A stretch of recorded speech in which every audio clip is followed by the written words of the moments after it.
going on, everybody? I hope everybody is having a good evening, good morning, or whatever time it may be where you at. I just hope you're having a good day. This is Ray Hayes coming to you for the seems like almost the first time with the short but not long mini podcast series of Supplier News. Thank you all for taking time out your day to chime in and listen to me. Or take a few minutes of your time just to go over some few things. Before I get the podcast started, please follow us on our social media platforms. Check out our website, www.suppliernews.com. A list of all the social media platforms will be under the bio for this podcast that I will be posting. So please, definitely just reach out. Please give us some comments, feedback, and subscribe and follow our pages, social media pages. Today I'm coming to you talking or wanted to go over the new set of laws President Trump and his administration is going about planning or instituting in regards to transgender. Now, if you may have not heard, the President Trump administration is looking to institute a law that will require a person's gender to be defined by their genitalia at birth. Now, granted, I understand what he and the administration is trying to do. Trying to cut out some confusion in regards to the fact that people may not understand a person's identity. So, to put it plain and simple, at birth and on a birth certificate, it's automatically saying, okay, based off this person's genitalia, he's a man or a woman. And that's understandable. However, one thing that I had some grief about is the way that people are saying that President Trump and his administration is at battle in regards to the acceptance of transgenders.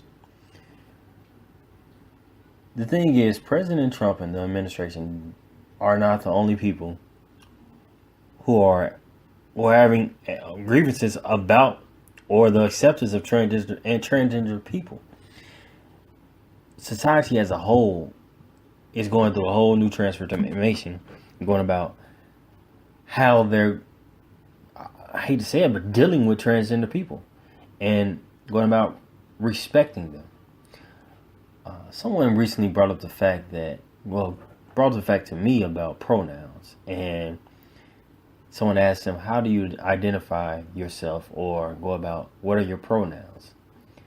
And they were confused. Usually you don't hear that. So your response is, my pronoun is she. Or if it's a woman, she. Now, instead, you would say she, hers, and hers. For a male, you would say him, he, and his. But when you put a transgender person into the mix, it's a different ballgame. As a whole, society as a whole, we're ignorant to identity issues and how we go about addressing people who are within the transgender community.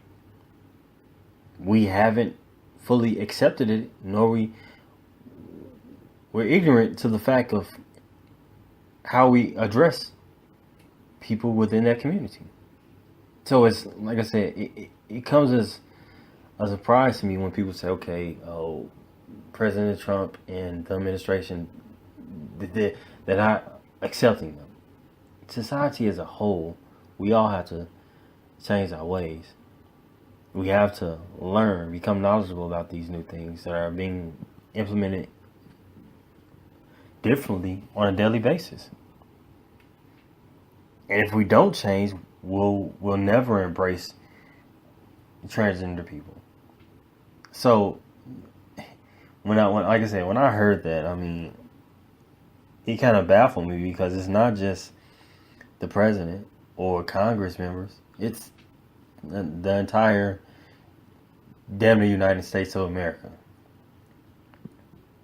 We don't know how to address it yet. We don't. We do not understand what's going on, and especially older individuals.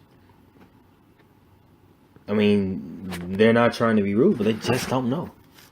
So I just feel as though you have to get over that. We can't just blame and say, oh, they're not accepting so and so. No, they're ignorant to the fact, and we have to educate them.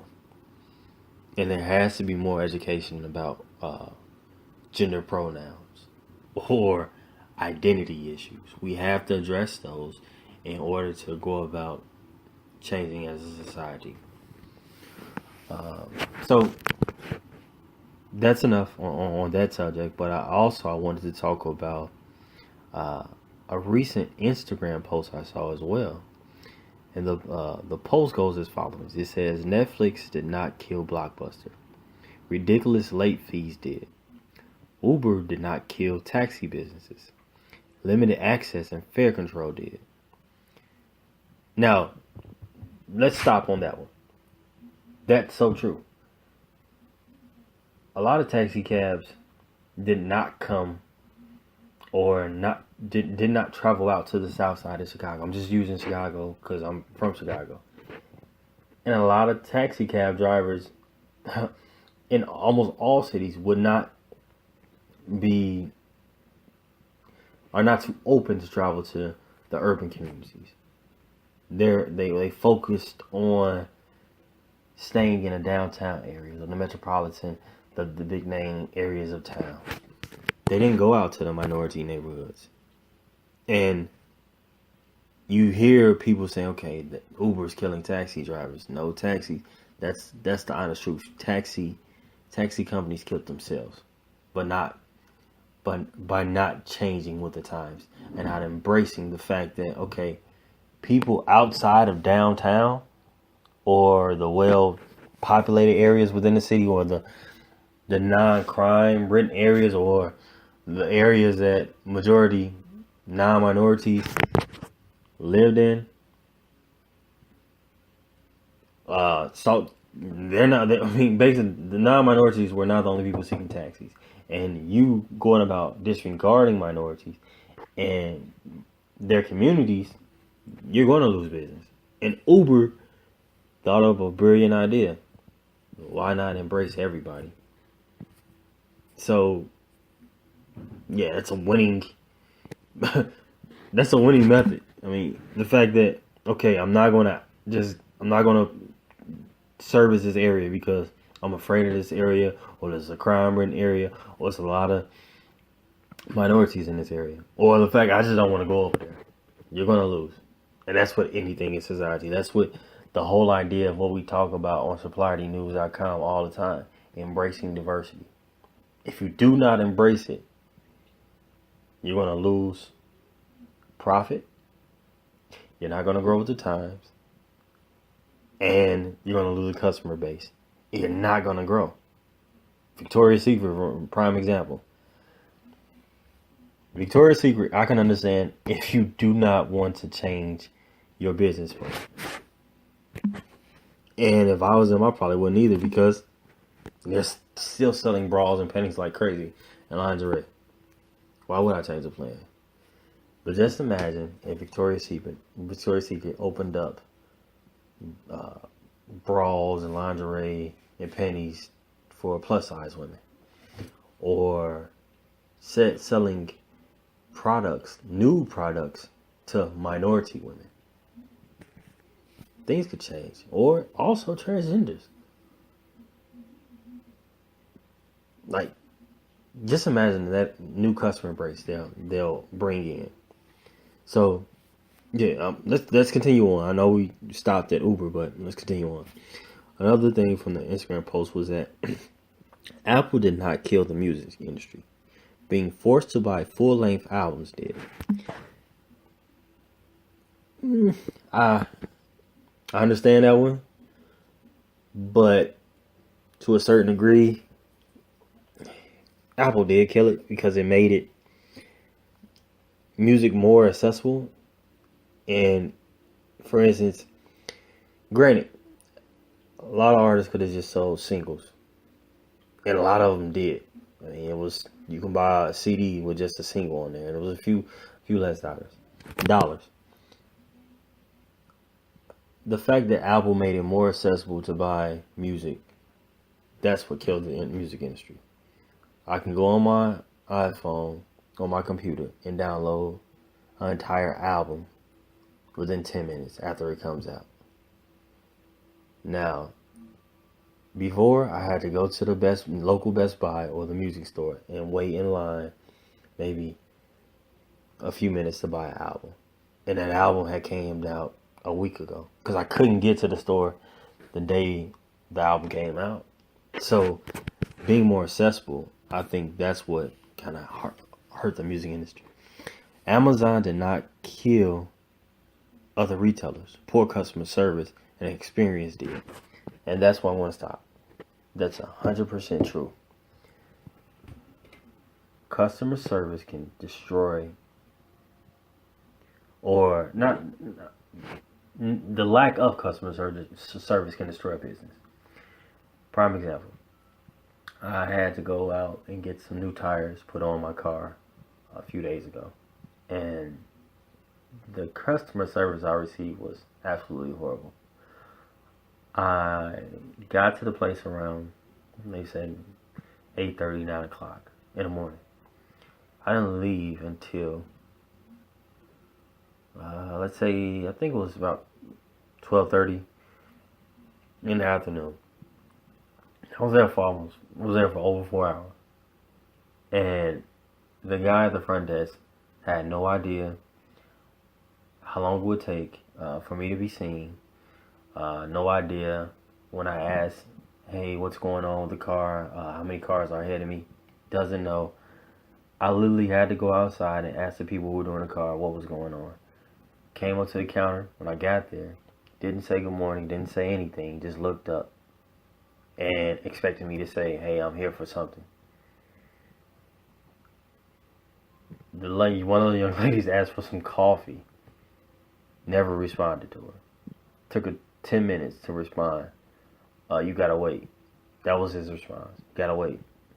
There was nobody there. He wasn't filling out any paperwork. Wasn't doing anything. He just saying you gotta wait. It was absolutely ridiculous. And I plan to file a complaint against this young man. But the fact that you're working for a retailer and you're expecting more people to come frequent this business and get their tires changed, but yet you do not have the decent courtesy to say good morning. How are you doing today? And not even saying, you don't have to say good morning. How are you doing? Just say, how can I help you? But yet you just look up at someone and say, just look, is utterly ridiculous.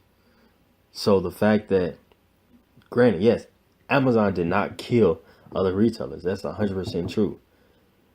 Amazon made it accessible for you would not have to deal with the lack of customer service at a retailer or the rudeness you experience at a retailer. I can just go online, pick out my product, pay for my credit card, and I'm done. So the Instagram post, it really brought a few things to light, and it really is, it made me really think about things. The last one, before I go, I want to talk about was Airbnb. Airbnb isn't killing the hotel industry. Limited availability and pricing options are. Just think about that, and I think that's 100% true as well. It's ridiculous. Housing prices for hotels, utterly ridiculous. But with that being said, I'll share that post under the bio as well. But with that being said, thank you all for listening. This is Ray Hayes. Hope you all have a good evening. With SupplierDnews.com, please check out our articles. Thanks for listening. Good night.